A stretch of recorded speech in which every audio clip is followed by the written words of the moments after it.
Qué gusto reencontrarnos en este su programa El Sabor del Saber, aquí en Mexiquense TV. Y les tengo una grata sorpresa, pues nos acompaña el director de la Feria Internacional de la Lectura de Yucatán, un hombre de letras e incansable promotor cultural. Sí, me refiero a Rafael Morcillo, con quien vamos a platicar muy sabroso. Así es que pasemos ya, que la mesa está puesta. José Rafael Morcillo López es un ameritado personaje del ámbito cultural. Se trata de un activo promotor de la lectura desde 1999 y quien laboró 13 años para Porrúa, México, así como Santillana, España, de la que fue director de la región sureste en México. Del 2000 al 2008 funda el Café Librería La Vía, todo un centro cultural donde se llevaron a cabo diferentes eventos con la presencia de reconocidas personalidades de las letras mexicanas, como Elena Poniatowska, Carlos Monsiváis y Vicente Leñero. Es presidente y fundador de Leer por Placer, una asociación civil creada en el 2008 realizando actividades enfocadas al fomento a la lectura en las comisarías de Mérida, Yucatán, o como las del encuentro de escritores yucatecos con los niños, además de lecturas en voz alta. Es fundador de la Universidad Mayaland, ubicada en Playa del Carmen, Quintana Roo, y actualmente socio de las empresas como El Vivero Naturaleza y Pinturas Pinter por igual en Yucatán. Así también es cofundador de la Feria Internacional de la Lectura de Yucatán que organiza la Universidad Autónoma de Yucatán y su director desde el 2011 hasta la fecha. Con nosotros, un destacado y comprometido promotor y divulgador de la cultura. Rafael, bienvenido. Nos da muchísimo Mucho gusto bienvenido, Rafael. que estés aquí. De veras, este es un espacio en donde nos interesa muchísimo promover la cultura y bueno, pues estamos enteradísimos de lo que es la FILEY, la Feria Internacional de la Lectura de Yucatán. Y la famosísima FILEY. Famosísima. Sí. Y famosísima también entre nuestros amigos. Y bueno, todos nos hablan con un entusiasmo de ella. Pero cuéntanos Y de tú. su director. Ah, claro, por eso estás aquí. Sí te dan crédito, ¿verdad? Rafael. Muchas gracias. Porque has hecho una labor muy importante.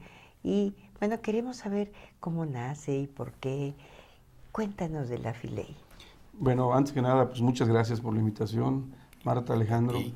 y a TV Mexiquense también, que ahora nuestro invitado de honor precisamente es el Estado de México. Ah, qué bueno, mira, coincidencias. Sí, bueno. pues la FILEY nace con un propósito de hacer una feria que tuviera una repercusión en el sur-sureste de México y en el Caribe. Claro, teníamos una intención primaria, la tenemos todavía, que es el fomento a la lectura, ¿no? La feria nace con esa intención de llamar también la atención a la gente que decide las estructuras de este país, los dineros de este país, los caminos de este país, Sí. y poder trabajar seriamente en el fomento a la lectura que tanta falta nos hace. Sabemos que el principal problema de la educación en México es la lectura de comprensión. Así es, y de comprensión has dicho tú, porque muchas veces se piensa que se lee, pero realmente lo que se está es como repitiendo, ¿no? Palabras, porque luego les preguntas a los niños qué leyeron o a los propios adolescentes y no vayamos tan lejos. Un día Germán Dehesa hizo un artículo demoledor que a sus alumnos en la Facultad de Filosofía y Letras les había hecho una prueba, ¿verdad, Alejandro? Y que casi todos, bueno, salvo muy honrosas excepciones, pero que habían padecido problemas, ¿verdad?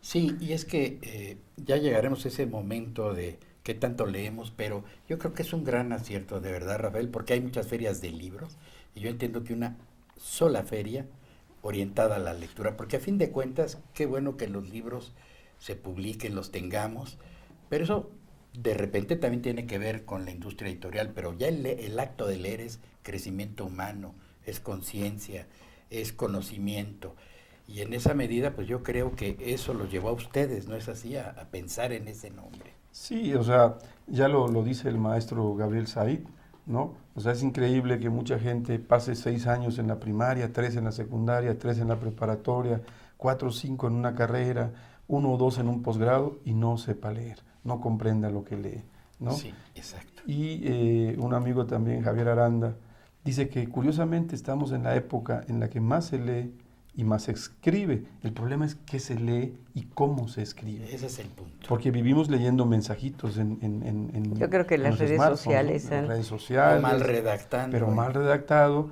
y sin darle la puntuación, el sentido. Y entonces muchas veces cuando no han habido problemas entre dos personas que no escribieron adecuadamente porque quisieron dar un mensaje diferente, ¿no? Y un acierto, ¿no, Marta? Porque fíjate, es una feria como pocas que se orienta a lo que llamamos, sobre todo a partir de los años 70, la tercera frontera.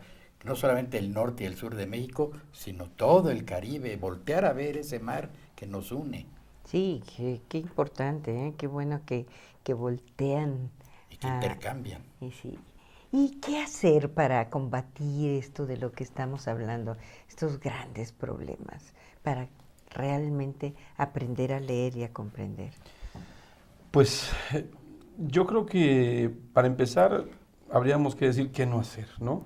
Porque hemos visto cómo en televisión, en radio, se invierten miles y miles de millones en espacios que no sirven para nada. Todos hemos escuchado esos comerciales que dicen, lee con tus hijos 20 minutos, ¿no? Y perdón por lo que voy a decir, pero creo que muchos de los actores y actrices que graban estos comerciales, pues no son gente lectora, ¿no? Y entonces, de ahí partiríamos para qué hacer. Primero, dar el ejemplo, ¿no? Si en casa verdaderamente uno lee, es muy probable que los hijos naturalmente salgan lectores. Sí, no se ¿no? necesita imponerles esos 20 minutos. Claro. Van a leer 2, 3 horas, toda una noche, todo un fin de semana, ¿no es O así? esa obligación tienes que leer, pero el papá y la mamá no leen, ¿verdad? Entonces dice, bueno, pues no te la creo. No, y decía un investigador que habría que prohibir la lectura para que entonces los niños se interesaran Sí. en ella, bueno, ¿no? claro. Porque les interesa lo prohibido. Una provocación. Entonces hay que provocarlos, pero también hay que acercarles la literatura acorde a sus intereses, ¿no? Pues, ¿quién nos recuerda que cuando estudiamos nosotros la secundaria o la primaria, nos intentaban hacer leer malas traducciones de libros que venían de España y que nosotros, aunque quisiéramos, poco entendíamos, ¿no? O que nos hagan leer cosas que no son de nuestro interés. Eso también. A los niños hay que darles la lectura que a ellos les encante leer, hay que enamorarlos, hay que entrar por el placer de la lectura. Claro, sí. A fuerza, ni las letras entran, ¿no? Así es. Que antes había esa idea de que la letra con sangre entra, pero yo creo que ya ha cambiado muchísimo esa visión tan terrible, ¿no? Tan dramática. Yo creo que ahora las letras con amor entran, ¿no? Estoy cierta. Y como un acto feliz y gozoso, ¿no? De acercarse a un libro y hacer lo propio. Sí, es que la lectura finalmente también es la apertura a un mundo o a muchos mundos nuevos, ¿no? Claro. Yo recuerdo que una vez regresé de un viaje de Europa y me entrevisté con un amigo que es un gran lector y me dijo, ¿en qué ciudad estuviste? Le dije, ¿en cuáles ciudades había estado? Y me empezó a preguntar por cosas y ni la mitad de las que me preguntó había yo visto. Y le dije, ¿y tú cuándo fuiste? No, nunca he ido, pero he Las leído he muchos leído. libros. Eso, Entonces claro. él conoció más que yo sin tener que viajar, ¿no? Así es. Pues miren, qué interesante tema, de veras apasionante. Así es que bueno, amigas, amigos, sigamos escuchando al maestro Rafael Morcillo y regresamos. Vamos a una pausa. Nos acompaña hoy todo un personaje de la cultura y que tiene que ver, pues sí, de lo que hemos hablado que es fundamental para el desarrollo individual y social, los libros, la lectura. Y efectivamente, como decía el maestro Rafael Morcillo, el director, por cierto, director general de la Feria Internacional de la Lectura de Yucatán, que es muy original, como hemos ya aquí mencionado, nos abre ese panorama de también muchas acciones que tenemos que emprender y que empiezan en el hogar, en donde los padres de familia y todos somos responsables de que esa lectura se expanda. Pero también preguntarte, Rafael, si bien la feria se enaltece ya de por sí con promover la lectura, hay también reconocimiento a grandes escritores mexicanos. Y de ahí, de paso, para aprovecharte mucho, una segunda pregunta es, ¿cómo ves tú estos números, estas estadísticas tan debatidas y tan polémicas de cuánto lee el mexicano, que a veces es un libro y a veces ya ahora dicen que 6, y también qué tendencias has visto tú en la Filey respecto a las preferencias del público en general? Sí, bueno, creo que la pregunta suena un tanto obligada porque uno de los íconos que ha marcado a la feria, que ya pues nos abandonó, José Emilio Pacheco, pero nos quedan sus lecturas, Eso. ¿no? Él fue invitado por nosotros a recibir un premio que originalmente se llamaba Premio Excelencia en las Letras. Estando en Mérida, él acepta prestarnos el nombre y nos firmó un documento 2 meses antes de que lamentablemente falleciera, y así es como nace el Premio Excelencia en las Letras José Emilio Pacheco. La primera galardonada fue Elena Poniatowska, ¿no? El más alto nivel, ¿no, Marta? Y, Claro, y es posteriormente, pues, Fernando del Paso, ¿no? Uy, Curiosamente, con una misma tendencia, ambos, posterior a anunciarles nuestro premio, les dan el Cervantes. A Elena 3 semanas después de anunciarle el premio, y a Fernando del Paso casi 10 meses después, le otorgan también el premio Cervantes. Tienen buena mano. Yo leí, créeme que de los textos que más me han emocionado fue su discurso cuando recibe Fernando del Paso este premio, ¿no? Y que hace una evocación de su amigo a partir de una poesía. Y yo lo sentí ahí a José Emilio Pacheco, ¿no? Qué texto más profundo, más fuerte, más intenso, de verdad. Lo recuerdo y me dan ganas de llorar. Sí, y además, curiosamente, él traía un severo problema con el habla, y su hija iba a leer, Paulina, el texto, y a última hora él decide leer el texto, y le salió la voz del corazón y pudo leer el texto completo. Entonces sí fue le dio la vuelta. Ahora lo vamos a tener de nuevo en Mérida entregándole el premio a Juan Villoro este año.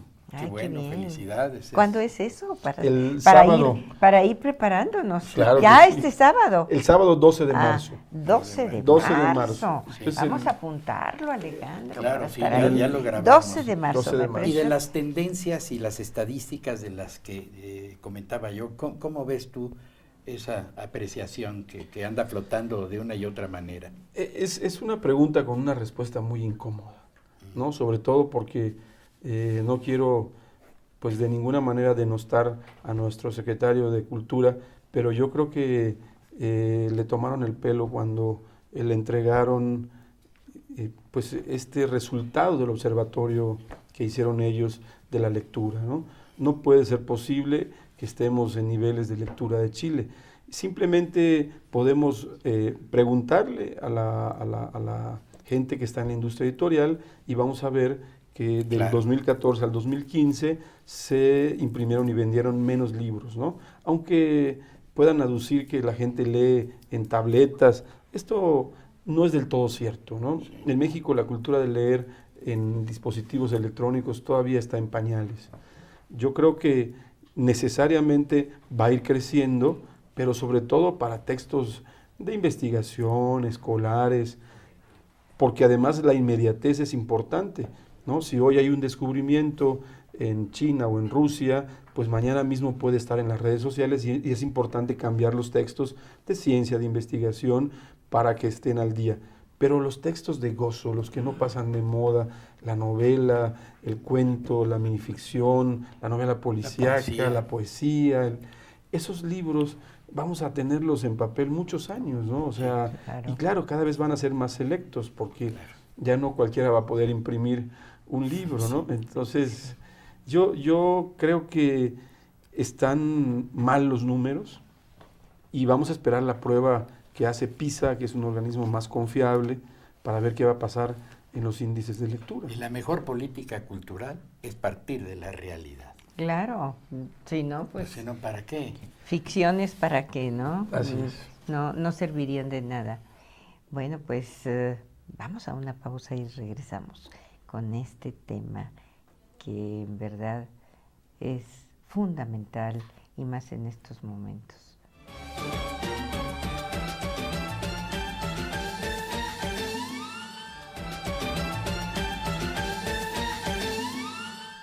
Pues aquí estamos en su programa El Sabor del Saber en Mexiquense TV y platicando con Rafael Morcillo, que nos ha dicho, bueno, pues así temas hemos tocado temas muy importantes, pero además cifras escalofriantes y que son preocupantes, ¿verdad? Hay que subrayar todavía este gran esfuerzo de las autoridades, de muchas organizaciones en pro de la lectura y en pro de los libros, ¿verdad? Y bueno, a mí me gustaría saber qué se ha logrado desde la fundación o qué ha logrado Filey desde su fundación. Y bueno, te haría dos preguntas en una. ¿Tú ves en el futuro ya el libro electrónico como una posibilidad real? ¿No hay mucha resistencia en nuestro país? Sí, pues mira, empezando por la segunda, que creo que puede ser un poco más corta, yo creo que de alguna forma el libro electrónico va a seguir avanzando, ¿no? Pero tenemos que considerar que nosotros todavía no tenemos las estructuras para que esto se dé, ¿no? Afortunadamente, yo creo que lo comentábamos en el segmento anterior, el libro electrónico va a avanzar mucho más rápido en los temas educativos, escolares. Yo creo que va a desplazar totalmente al libro de texto, por ejemplo, pero la literatura en su gran abanico va a seguir en un híbrido, en un futuro, en papel y virtual, ¿no? Porque no sabemos qué nos depara el destino. ¿Qué va a ¿no? pasar con las grandes bibliotecas? Porque fíjate que yo leí un dato interesante. Vi que en Amazon estaban fundando una gran biblioteca de libros virtuales, digo, no virtuales, libros de papel. Claro, la red es algo vulnerable y han habido ataques cibernéticos que han acabado con gran parte de la información que está almacenada ahí. En cambio, se te puede perder un dispositivo, puede dañarse tu computadora, pero tu biblioteca que tanto la cuidas, pues va a mantenerse ahí, ¿no? Yo creo que las bibliotecas van a tomar un mayor auge y van a haber cada vez más bibliotecas virtuales, ¿no? Y claro, tienen que haber más programas de encriptamiento que no permitan que se vulneren. Pero yo insisto en que pienso que el papel todavía da para mucho más, ¿no? Y Rafael, ¿qué tanto se vende en la Filey? ¿Qué tanto las ferias realmente son una buena oportunidad para adquirir libros? Luego la gente se queja, no leo porque el libro está muy caro. Que no es cierto, pero... Esto va ligado con la otra pregunta que me hacían, de qué tanto hemos avanzado, ¿no? Y una de las respuestas es, hemos avanzado en venta de libros. ¿Por qué las ferias en México son tan importantes? ¿Por qué tenemos en México la feria más importante de habla hispana en el mundo, que es la FIL de Guadalajara? Bueno, primero porque hay un gran promotor también ahí, que es Raúl Padilla López, Claro. pero también porque hay una gran necesidad de librerías en México, ¿no? Ustedes pueden comparar cuántas librerías hay por persona en nuestro país y cuántas en países similares al nuestro en su economía, como Chile, como Argentina, como Colombia. Ya no nos vayamos, por supuesto, a países que tienen todavía mayor número de librerías. O sea, hay un pueblo en Inglaterra que se llama Hay, de ahí nace el Hay Festival, ¿no? Donde hay un dato interesantísimo. Hay una librería casi por cada 200 habitantes, ¿no? Sí, Felicidades. Entonces, y en México tenemos prácticamente una librería por cada 250,000 habitantes en algunas ciudades. Sí. Oye, y bueno, ¿qué ha logrado la Filey? ¿Cuáles serían? Pues hemos logrado vender mucho más libros, ¿no? Hemos logrado también atraer a mucho más público, hemos logrado también llamar la atención de los grandes escritores que pues muchas veces se ufana uno en invitarlos, pero luego cuando ven que la feria va tomando un sabor diferente, pues entonces hasta ellos piden asistir a estas ferias, ¿no? Hemos logrado sobre todo el cariño de la gente, el proyecto lo ha abrazado como suyo y creo que eso es lo más importante que hemos logrado, pero también hay que destacar que hemos logrado llamar la atención en el fomento a la lectura. Este año, el año pasado más bien, ganamos un premio en un proyecto que hicimos junto con el Colegio de Bachilleres de Yucatán, que se llama Leer se ha dicho. Este premio lo da la extinta Conaculta, ahora Secretaría de Cultura, a los proyectos independientes de fomento a la lectura y ganamos el primer lugar nacional, que es una sociedad entre la Filey y el Cobay en Yucatán. Muy bien. Felicidades. Entonces, hemos tenido... Eso, bueno, pues denota que están trabajando bien. Y que pasan cosas buenas duro, en ¿verdad? México, muchas Claro, cosas sí, buenas, que también tenemos que ¿verdad? valorar y Eso conocer. sí. Así es. Oye, ¿y cuáles son tus preferencias gastronómicas a ti? ¿Qué te apasiona? Bueno, desafortunadamente me apasiona lo que más engorda, ¿no? Entonces, por supuesto, Como casi hablar de siempre. los antojitos yucatecos, mi platillo Ay. yucateco por excelencia es el queso relleno, ¿no? Ay, Es una sí. maravilla. Y hablando de gastronomía yucateca, que a veces confundimos solo la gastronomía con el arte culinario, que la gastronomía va mucho más allá de lo culinario, Claro. es esa interrelación que tiene la gente con su alimentación y su entorno, ¿no? Claro. Y en Yucatán pues se ha montado una cocina que tiene, por supuesto, parte de la cultura maya, pero que también ha venido a enriquecerse con la cultura española y con la cultura árabe. Sí. Es increíble cómo hay restaurantes de comida árabe en Yucatán, al grado que en los partidos de béisbol se vende fundamentalmente un antojito que es de origen libanés, que es el kiwi, ¿no? Ah, claro, sí. Claro, ahí se hace un Sí, kiwi qué rico. económico, muy rico, incluso más sabroso que el original porque tiene menos carne y más trigo, ¿no? Por cuestiones de economía. Más antojitos. Pero esa es una forma de cómo se ha hecho esta mezcla, ¿no? Oye, Alejandro, pues una reflexión final. Bueno, centrados en la importancia de la lectura y por eso recuerdo a Joseph Conrad, El corazón de las tinieblas, que es una novela imperdible para todas y todos, que decía que el autor solo escribe la mitad del libro, la otra mitad le corresponde al lector. Así es. Porque Pues, ahí está la importancia del nombre de la feria que tú encabezas, ¿no? El libro sí, pero la lectura. Así. Eso. muchísimas gracias por habernos acompañado, Rafael. Gracias, Rafael. Ha Muchísimas sido gracias de a ustedes. veras un Felicitaciones placer por esa gran feria. y un honor. Y bueno, pues a ustedes, amigas, amigos, como siempre les damos las gracias más emocionadas. Y bueno, pues ya saben que aquí los esperamos la semana entrante con más sabores y más saberes.